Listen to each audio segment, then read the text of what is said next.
Hello दोस्तों, नमस्कार।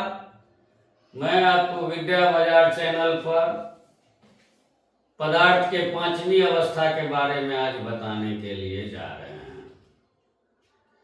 तो पदार्थ की पांचवी अवस्था है बीईसी, बोस आइंस्टाइन कंडेंसेट। ये अवस्था बहुत ही रेयर होता है, बहुत कम मात्रा में ये पाया जाता है और ये पदार्थ का पांचवी अवस्था है। जैसा कि इससे पहले वाले लेक्चर में आपको हम बताए थे, गैस को जब हम गर्म करते हैं अधिकतम ताप पर तो प्लाज्मा अवस्था प्राप्त होता है।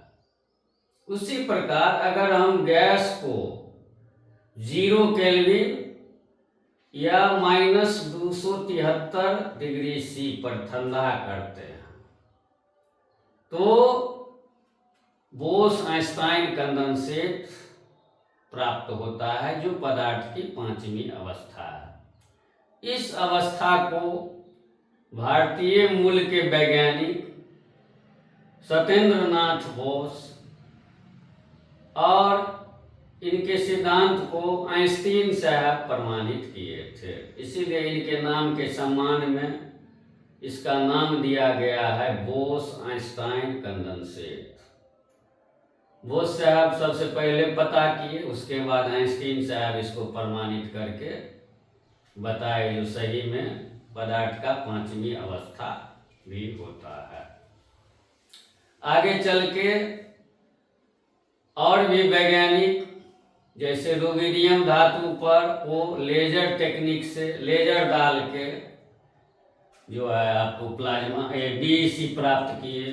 उसके अलावा सोडियम धातु पर भी जो है लेजर बीम डाल के ये बीईसी प्राप्त किए। तो जब गैस को हम 0 केल्विन, जिसको हम परम शून्य ताप कहते हैं, एब्सोल्यूट टेम्परेचर कहते हैं इंग्लिश में, या -273 डिग्री सेल्सियस पर गैस को ठंडा करते हैं तो ये अवस्था प्राप्त होता है। तो ये गैस जो होता है, ये जो अवस्था होती है, इसका जो है कुछ हम गुण को देखेंगे क्या होता है। इसका गुण है पहला, जो ये शीशा के बर्तन से आर पार कर सकता है। यदि बीईसी को यदि हम शीशा के ग्लास में रखते हैं तो उसको ये क्रॉस कर सकता है, लीकेज हो सकता है इसका।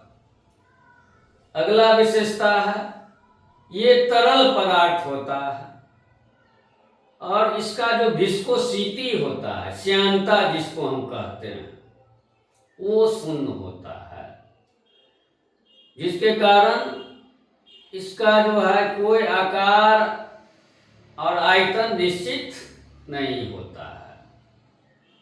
अगली बात इसका है, जो इसमें जो ठंडा करते हैं गैस के अणु को, तो ठंडा करने पर इसका गतिज ऊर्जा जो होता है गैस के अणु का, शून्य हो जाता है। गतिज ऊर्जा शून्य होने के कारण सभी अणु का परमाणु जो है आपस में जुड़कर एक सुपर एटम का निर्माण करता है, जिसे हम बोस आइंस्टाइन कंडेंसेट कहते हैं।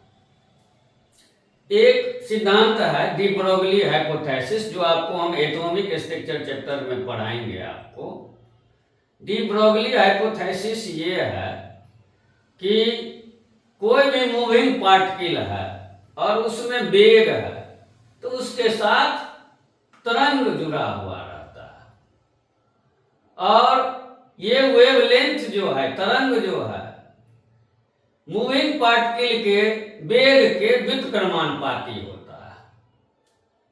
तो जिस पार्टिकल का जितना अधिक वेग होगा उसका वेवलेंथ उतना कम होगा, और जिस पार्टिकल का गति जितना कम होगा उसका वेवलेंथ उतना अधिक होगा।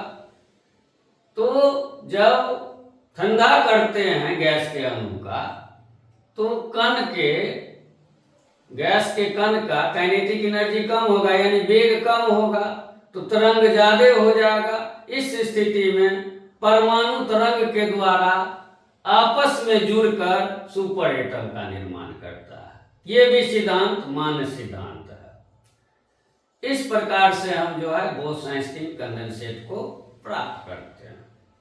तो इसको हम बारी बारी से लिखते हैं। BEC, इसका फुल फॉर्म है बोस-आइंस्टाइन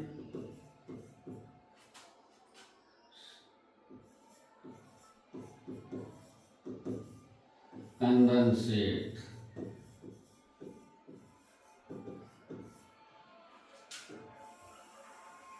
BEC पहला लिखेंगे,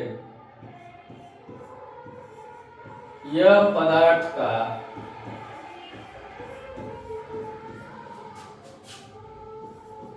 पांचवी अवस्था है।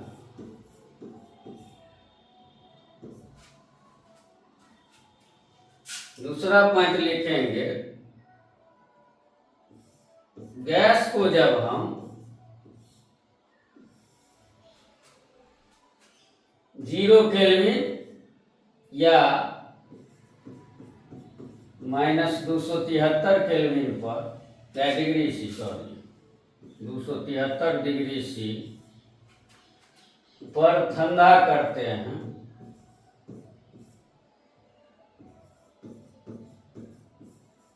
अंग्रेजी में कहेंगे सुपर कूलिंग, तो BEC प्राप्त होता है।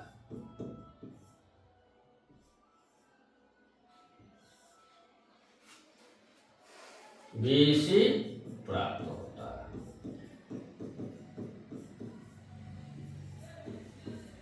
अगला पॉइंट हम आपको जो बताएंगे ये है, BEC में गैस के पेन को ऊपर पकड़िए,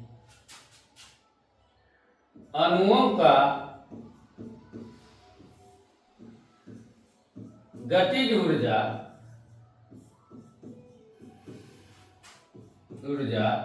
शून्य होता है, क्योंकि जब टेम्परेचर 0 केल्विन करेंगे तो काइनेटिक थ्योरी ऑफ गैस के अनुसार इसका जो है गतिज ऊर्जा शून्य हो जाएगा, क्योंकि काइनेटिक एनर्जी जो होता है ताप का डायरेक्टली प्रोपोर्शनल होता है KTG के अनुसार, काइनेटिक थ्योरी ऑफ गैस के अनुसार। तो जब गतिज ऊर्जा शून्य हो जाता है, इस स्थिति में सभी परमाणु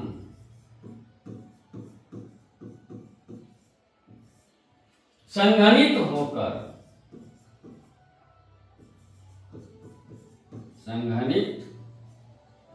कंडेंस हो जाते हैं।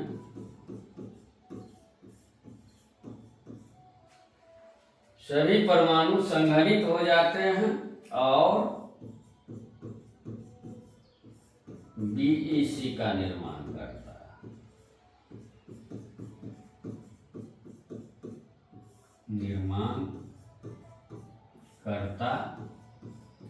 जिसे हम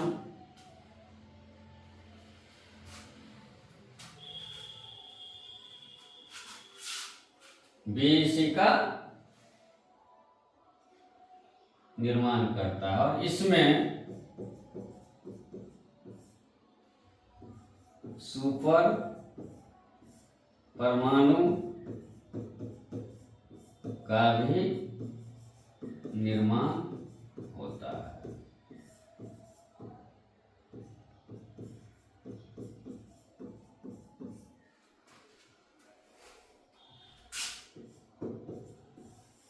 यह तरल अवस्था में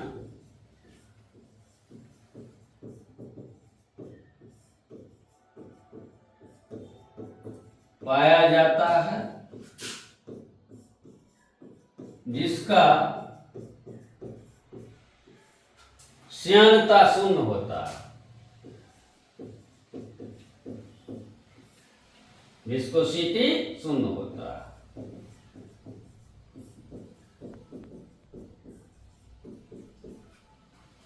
यह शीशा से रिस सकता है।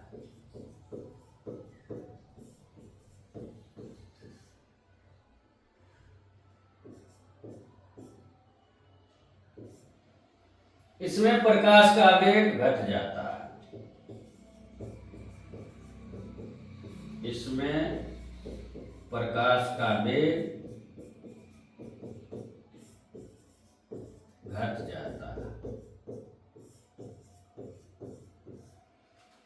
यह अवस्था रेयर होता है, क्योंकि बाहरी वातावरण में जब टेम्परेचर बढ़ जाता है तो ये अवस्था समाप्त हो जाता है। इस प्रकार से हम लोग प्लाज्मा अवस्था के बारे में इतना जानकारी आपको हम बता दी। आशा करते हैं कि अच्छा लगा होगा आपको।